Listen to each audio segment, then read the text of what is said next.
Pakistan has launched airstrikes against cities in Afghanistan, with the defense minister speaking of open war.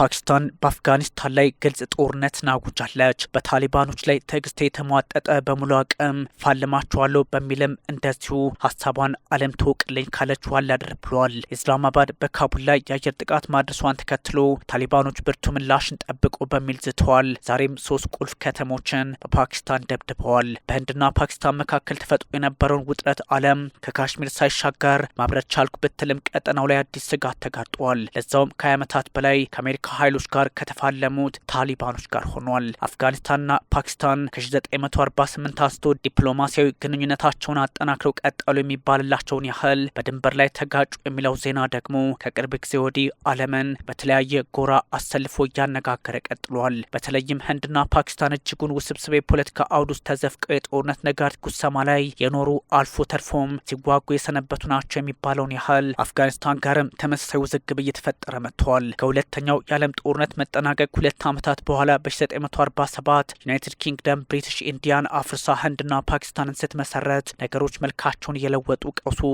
ወደ ካቡል ፖለቲካና ሶቪየቶችም ተሻግሮ አቅጣጫ ለውጦ እስከ ዛሬ የተመዘዘ ጦስን እያመጣ ይገኛል።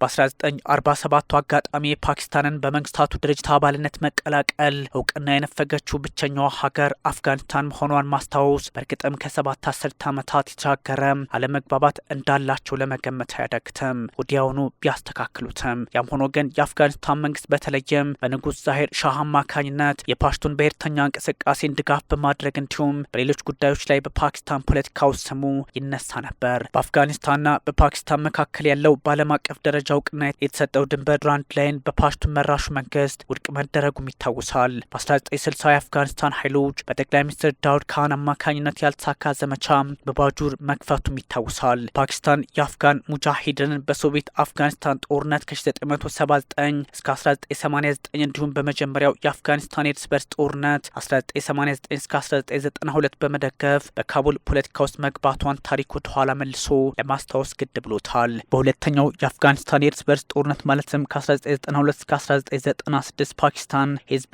ኤል-ኢስላሚ እስከ 1994 በመደገፍ ስሟ ይነሳል። ይህ እጅጉን መነጋገሪያ ነበር። የፓኪስታኑ የስለላ ድርጅት ኢንተር ሰርቪስ ኢንተለጀንስ ISI ታሊባንን በመመስረቱ ደግሞ ትልቅ ሚና ነበረው። ፓኪስታን ከ1996 እስከ 2001 ድረስ ለታሊባን መራሹ ኢስላሚክ ኤሚሬትስ ኦፍ አፍጋኒስታን እውቅና ከሰጡ 3 አገራት መካከል አንዷ ነበረች። ይህ ማለት ከሰሜናዊ ህብረቱ ዓለም እውቅና ከሰጠችው እስላማዊት አፍጋኒስታን በተቃራኒ መሆኑ ነው። ምንም እንኳን ድንበር ተሻጋሪ ግጭቶች ቢኖሩም በ2021 ታሊባን ዳግም አፍጋኒስታንን ሲይዝ ፓኪስታን ድጋፍ እንዳደረገች ይታወሳል። ይህ አይነቱ የውጥረትና ወዳጅነት ጊዜ ያላቸው ካቡልና ኢስላማባድ ዛሬ በግልጽ መተኳኩስ ጀምረዋል። ጦርነቱ በቀላሉ የሚበርድ አይደለም እየተባለም ይገኛል። ፓኪስታን በካቡል ካንዳሃርና ፓክሻ ጥቃት መሰንዘሯ ይፋ ሆኗል። ግልጽ ጦርነት ማወጃችንንም ዓለም ይወቅልን በሚል መከላከያ ሚኒስቴሯ አስቀምጧል። በአሁኑ ሰዓት ካቡል የአፍጋኒስታን ታሊባንን ትደግፋለች በሚል ኢስላማባድ ትከሳለች። ቲቲፒ የሚባለውን የፓኪስታን መከላከያ ሚኒስትር ከዋጃ አሲፍ ጦርነት በግልጽ ማወጃቸውን ይፋ አድርገዋል። በአፍጋኒስታን ያለው የታሊባን መንግስት ኢስላማባድን እያስመታ ነው በሚል ይወቀሱም ይገኛል። በድንበር አቅራቢያ ጥቃት ደርሶብናል፣ በየትኛውም መንገድ አገራችንን እንጠብቃለን የሚል አቋም ላይም ደርሰዋል። የአፍጋኒስታን መንግስት ቃል አቀባይ ዛቢሁላ ሙጃሂድ በካቡል ካንዳሃርና ፓክሻ ግዛቶች ጥቃት መድረሱንም አምነዋል። የአፍጋኒስታን ዋና ከተማ በተኩስ ስትናጥ ከማድረውን ባሻገር የፓኪስታን ተዋጊ ጀቶች ከባድ ጥቃት ሲያደርሱ ነበር ተብሏል። የጦር ሰፈሮቹን ጨምሮ ደብድበዋል ኢስላማባዶች። ምንም እንኳን ቁጥሮች መረጋገጥ ቢጠበቅባቸውም የፓኪስታኑ ጠቅላይ ሚኒስትር ቃል አቀባይ ሞሽዳፍ ዛይዲ 272 የአፍጋን ታሊባን ተዋጊዎች በጥቃቱ ህይወታቸውን አጥተዋል፣ ከ400 በላይ የሚሆኑት ቆስለዋል የሚል መረጃ አካተዋል። ቢያንስ 12 የፓኪስታን ወታደሮችም በድንበር ላይ ጦርነቱ ህይወታቸውን አጥተዋል። 9 የታሊባን ይዞታዎች በቁጥጥር ስር መዋላቸውን እንዲሁም 27 መውደማቸውን እንደዚሁም ሚኒስቴሩ አሳውቋል። የአፍጋኒስታን ኃይሎች በፓኪስታን ድንበር ላይ ጥቃት ማድረሳቸውን ተከትሎ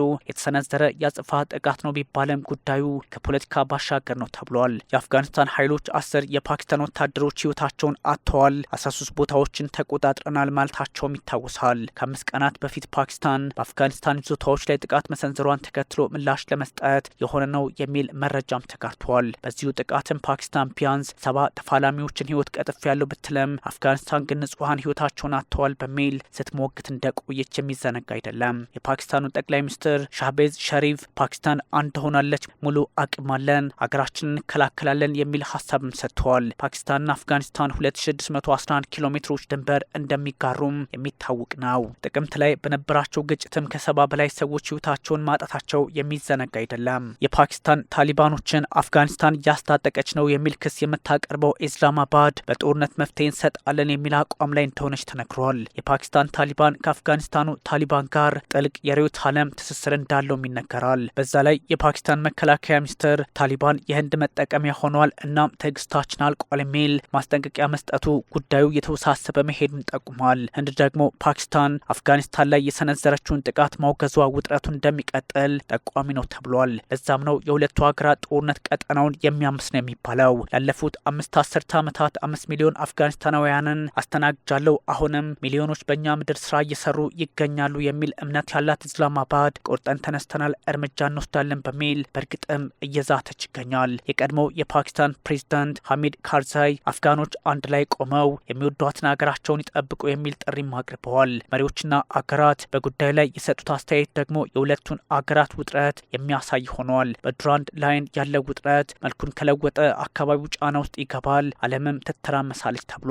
የመንግስታቱ ድርጅት ዋና ጸሐፊ አንቶኒዮ ጉተሬዝ ጉዳዩን አብርዱት የሚል ጥሪ አቅርበዋል። ከዛም ባሻገር አሜሪካም በቅርበት እከታተለዋለሁ በማለት ላይ ትገኛለች። ኢራን፣ ሩሲያ፣ ቻይናና መሰል ሀገራት ሁኔታዎች መርገብ እንዳለባቸው ሀሳብ ሰጥተዋል። እነ ቱርክም ሚናቸውን ለመወጣት ደፋ ቀና ላይ ናቸው።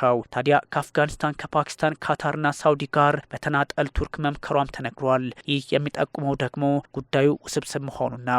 የፓኪስታን የስለላ አውሮፕላኖች አሁንም በአፍጋኒስታን አየር ክልል ላይ እየበረሩ ሲሆን በሰው አልባ አውሮፕላን የፓኪስታን ከተሞች ከታሊባን በኩል በተሰነዘረ ጥቃት መመታታቸውም ይፋ ሆኗል። ዘመቻው በአፍጋኒስታን ውስጥ ቀጥሏል ያለችው ኢስላማባድ ችግሮች ተወሳስቦ ሊቀጥሉ እንደሚችሉ ማመን አለብን የሚል አቋም እያራመደች ይገኛል። በእርግጥ ሁለቱ ኃይሎች ጉዳዩን እንዲያረግቡ ጥሪ እየቀረበላቸው ይገኛል። ፓኪስታን 660 ሺህ፣ አፍጋኒስታን 172 ሺህ የጦር አባላት እንዳሏቸው ይነገራል። ታንክና ብረት ለበስም ይለያያሉ። ፓኪስታን ቢያንስ 6000 ብረት ለበስ ተሽከርካሪዎች እንዲሁም ከ4600 በላይ መድፎች፣ አፍጋኒስታን በውል ያልታወቁ አብዛኛው ሶቪየት ሰራሽ የሆኑ እንዳሏቸውም ታውቋል። ፓኪስታን 465 ተዋጊ አውሮፕላኖች እንዲሁም ከ260 በላይ ሄሊኮፕተሮች፣ አፍጋኒስታን ምንም ተዋጊ ጀት የላትም፣ እድሜያቸው የገፋ አውሮፕላንና ሄሊኮፕተሮች አሏት የሚለው መረጃ በእርግጥም የካቡልና ኢስላማባድን ጦርነት የከፋ ሊያደርገው ይችላል። አንደኛው ጫና ሊፈጠርበት እንደሚችል በግልጽ ጠቋሚ ያደርገዋል ተብሏል። በዛ ላይ ፓኪስታን 172 ኒውክሌር አረጫፎችን የታጠቀች አገር በመሆኗ እንደዚሁ ለካቡል ከባድ ፈተና ትሆንባታለች የሚል መረጃ በመውጣት ላይ ይገኛል።